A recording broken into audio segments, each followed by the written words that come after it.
مساء الخير ومرحبا وسهلا بمشاهدينا الأفاضل سواء خارج أو داخل أرض الوطن في حلقة جديدة، موضوع جديد وضيف جديد من برنامجكم الرمضاني اليومي حزمة رمضان. تقبل الله صيامكم وقيامكم وثبت الأجر بإذن الله. بالتزامن مع شهر رمضان من كل سنة يعاني بعض الصائمين من 3 مشاكل رئيسية اللي هي الجوع، العطش والخمول. فهل ذلك راجع لسوء التغذية؟ خليكم معي الفقط. يمثل الصيام في شهر رمضان منعطفاً مهماً وإيجابياً في حياة الصائم وصحة جهازه الهضمي، فهو شهر لتدريب النفس وتربيتها بترك بعض العادات الغذائية السيئة، وتتسنى للصائم فرصة ثمينة لتبني نظام حياة صحي يسهم بدوره في تخفيف وزن الجسم وضبط مستوى السكر في الدم. كذلك تعتبر التغذية السليمة جزءاً لا يتجزأ من نمط الحياة الصحي. مرحبا مرة ثانية مشاهدينا الأفاضل. إذا من خلال هذا الروبورتاج تعودوا لاحظتوا عن موضوعنا اليوم يهم التغذية خلال شهر رمضان، واستضفنا في بلاطو حزمة رمضان الدكتورة فاتحة الهلالي وهي اختصاصية المناعة. مرحبا وسهلا بك دكتورة فاتحة. شكرا سيداتي، ورمضان مبارك سعيد على جميع مشاهدي قناة العيون. يا مرحبا وسهلا، شفتك مع الصيام؟ الحمد لله. يا مرحبا وسهلا. إذا دكتورة فاتحة، بما أننا في شهر رمضان، شهر المغفرة، شهر التقرب إلى الله والصيام، تتغير ياسر من العادات الغذائية عند كل شخص. علاه يرتبط شهر رمضان باقتناء وتناول كميات كبيرة من الطعام؟ كانها فيزيولوجية نفسية واللهم الثنتين في آن واحد؟ هو في الحقيقة الطعام هو حاجة ضرورية للبقاء على قيد الحياة، وكذلك هو متعة. ولا شفنا الهرم الاحتياجات عند الإنسان تلقاو أساس الهرم هو الأكل والشرب، عاد يمكننا ندوزو لحاجة أخرى. لهذا لما تيتوفر الأكل والشرب تيحس الإنسان بواحد الراحة بواحد السعادة، ولكن لما تينقص أو مثلا تيتحرم الانسان من الاكل والشرب تكون عنده واحد الحاله ديال القلق والتوتر. هذيك الحاله ديال القلق والتوتر تتبقى معنا خلال اليوم، يعني كميه الاكل واختلاف الاكل تتكون بواحد الطريقه مبالغ فيها نتيجه داك الحرمان. وكاين عاوتاني بعض الاغذيه مثلا الحلويات والسكريات اللي تيكونوا مرتبطين تماما بهرمونات السعاده، يعني ان فوا تناكلهم تتكون عندي واحد حاله فرح وسعاده. علاش؟ لان تفرزوا واحد الهرمونات ديال السعاده بحال الدوبامين والسيروتونين مباشره بعد اكل هاد يعني النوع من الاطعمه. داكشي باش يكون عندي دائما واحد الرغبه في التعويض من داك الحرمان اللي كان عندي طوال اليوم. زين، كان هناك طرق للتخفيف الشعور بالشبع او العطش؟ والله هي حتميه خلال الصيام. هو الا جينا نشوفوا الغايه من الصوم هي خصني نحس بالعطش والجوع والله هذه هي الغايه. لان هو شنو، بحال حنا تنخدموا سنه كلها وتناخذوا واحد الشهر عطله، هو الجسم ديالنا وجهازنا الهضمي بالاساس هو منين تولدنا هو خدام، ولما تيخدم الجهاز الهضمي والمعده راه تيخدم معاه كلشي، تيخدم البنكرياس، الكبد، الكلي، الدماغ، لان تنقولوا حتى البطنه تذهب الفطنه، يعني كلشي خدام وما تيرتاحش، خصو يرتاح. لهذا كاين شهر رمضان باش تيرتاح الجسم وتيشوف شنو خاصو يعمل. بحال تنقول وهذا الشغال غنخليه حتى نهار الكونجي ديالي، العطله ديالي عاد نعملو، هاد الدار غنصوبها، هاد الدار غنصبغها، يعني تتكون واحد الاعمال ديال التنظيف والتنقيه ما تيمكنش للجسم الانسان يعملها الا الى ارتاحت المعده. يعني ملي ترتاح المعده من الطبيعي انني غنحس بشويه ديال العطش وبالجوع، ولكن ما خصش يوصل بيا الحال ان يوقع لي جفاف، وما خصش يوقع لي مثلا صداع او تعب او خمول كثير، تما كاين المشكل. ولكن تعب قليل، عطش قليل، جوع قليل، يعني عادي، وتما الذات تتحس بان تتنقى وتتصفى وتستعد باش تبدا يعني سنه جديده. أكيد. يعني هي بخلايا صوموا افضل. تصحوا. صوموا تصحوا إلا الحق. صدق رسول الله والله عليه الصلاه والسلام. عليه الصلاة والسلام. وذاك الصداع المصاحب للصيام، على هذاك ألم الصداع اللي يعود عند الإنسان؟ هو الصداع يمكن يجي من انخفاض نسبة السكر في الدم. يقدر يجي من دوك العادات اللي عندنا، مثلا الكافيين ولا التيين، شي حتى يشرب الشاي التاي هون في بكثرة. الأقاليم الجنوبية أتاي بكثرة. الناس اللي تيشربوا القهوة، المدخنين أيضا منين تيوصل الدماغ يعني لأن تيصير بحال إدمان. يعني ملي توصل الوقيته وما تياخذش بنادم ديك الأطعمة اللي مسانس بها العادة ديالو، ديك الساعه تيشعر بالصداع. كاين ايضا جفاف الجسم حتى هو تيقدر يسبب في هذاك الصداع. الصداع. ألم.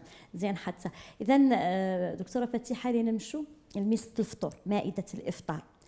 الصائم والام او الاخت او القائمه بالمطبخ، الرجاله يشروا ويجيبوا، المراه في الدار تمطيب، هذه حلوه هذه مالحه هذه بارده.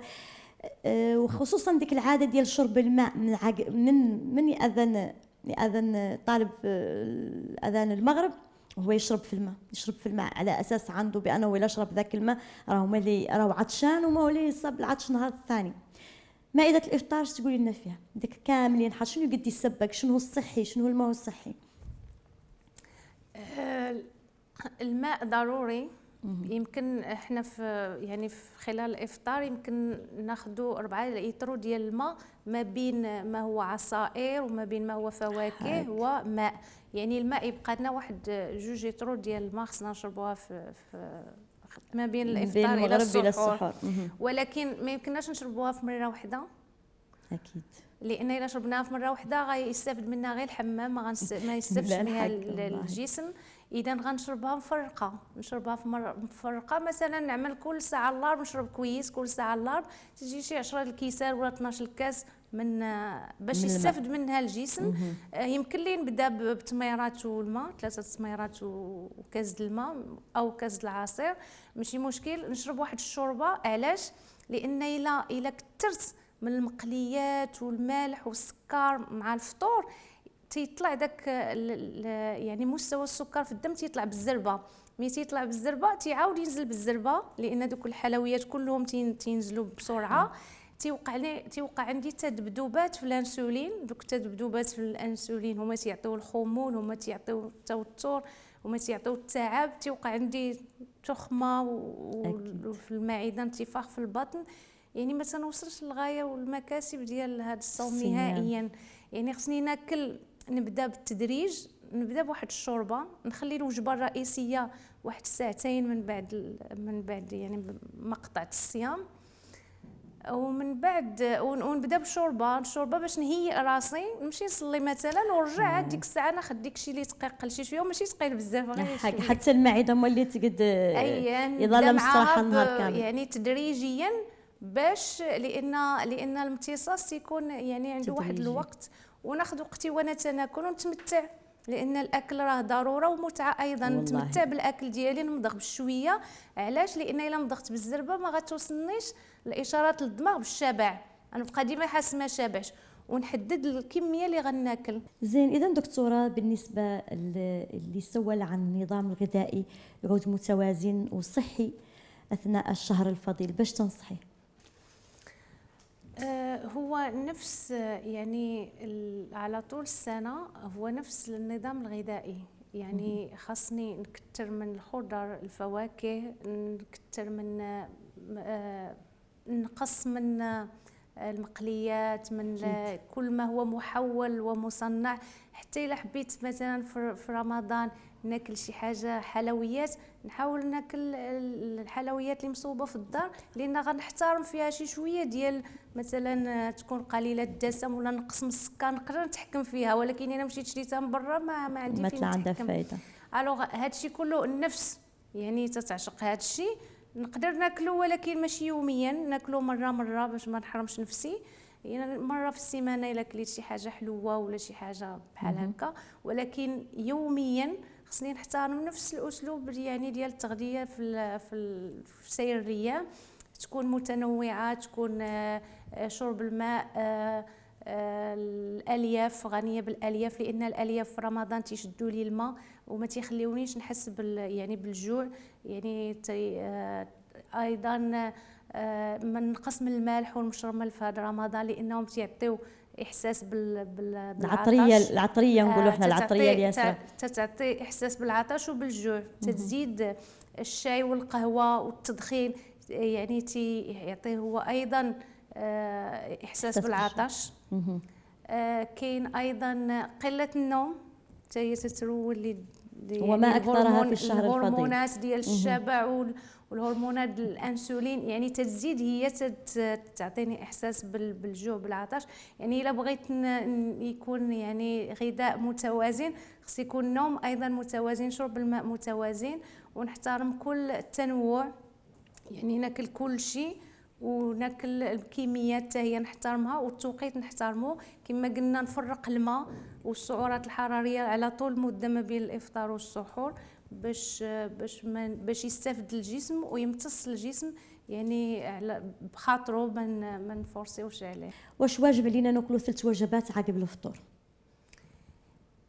يمكن لي ناكل 3، يمكن لي ناكل 4، لان كل ما عندي واحد السعرات حراريه خصني ناخذهم واحد الكميه نفرقها من الاحسن. علاش؟ باش الجهاز الهضمي ياخذ وقته ونفرقوا على حساب نفرقوا ونخلي حتى السحور هو وجبه رئيسيه، لان بحال قلتي هو الوقود ديال اليوم التالي. نخلي له حتى هو شويه ديال الكالوريز، واحد الطاقه باش تبقى لي يعني طول الليل. يعني شنو يستحسن كوجبه مثلا في السحور اللي ما تضر وفي نفس الوقت ما تكون مولي ثقيله حتى على الانسان؟ السحور يمكن لي نسميه بحال شي وجبه فطور خفيف، نقدر ناكل فيه مثلا شي رغايف، التمر، كذلك البنان، لافوكا، الفواكه تيشدوا لي الماء. نشرب فيه الماء حتى هو ماشي بزاف، لان الا شربت فيه بزاف غنعاود ما غنستافدش منه.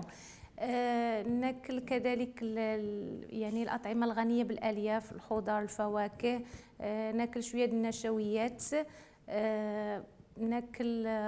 ناكل مثلا التمر حتى هو يعني نمشوا عن ذيك العاده ديال عنو تجبري في السحور طاجين ولا قالي الحوت ولا يعني دوك ولا معدل الكسكسو للسحور. لا ما يمكنش ناكل داك الاطعمه الغنيه وموراها نعس. الا نعس غنصاب بالسمنه، لان ما غتمش وغتبقى مستوكيه على شكل دهون وغنزاد في الوزن. والو ماشي هذا هو الهدف من الصوم. والله ما هو الهدف من الصوم. اذا دكتوره فاتحه الهلالي، كان زين عندي نسولك عن ياسر مزال عندي اسئله غير وقت البرنامج لا يسمح. شاكرين حضورك معنا في اليوم في بلاطو حزمه رمضان. مرحبا، شكرا، وتنتمنى رمضان سعيد لجميع المشاهدين. يا مرحبا وسهلا. اذا مشاهدينا الافاضل، الى هون جينا نهايه حلقتنا اليوم. سلطنا الضوء على التغذيه خلال شهر رمضان. صوموا تصحوا. رمضان الغاية منه عن الإنسان ياتسو لا يصوم ويخفف الأكل، يكانوا يكسب إن شاء الله صحة أخير ويتنقل الجسم من السموم. ولا تتبعنا لا أوعينا كيفاش كانوا يخطوا رمضان، كونوا أكيدين عن ما لا يوجعكم شيء. إلى الغد بإذن الله.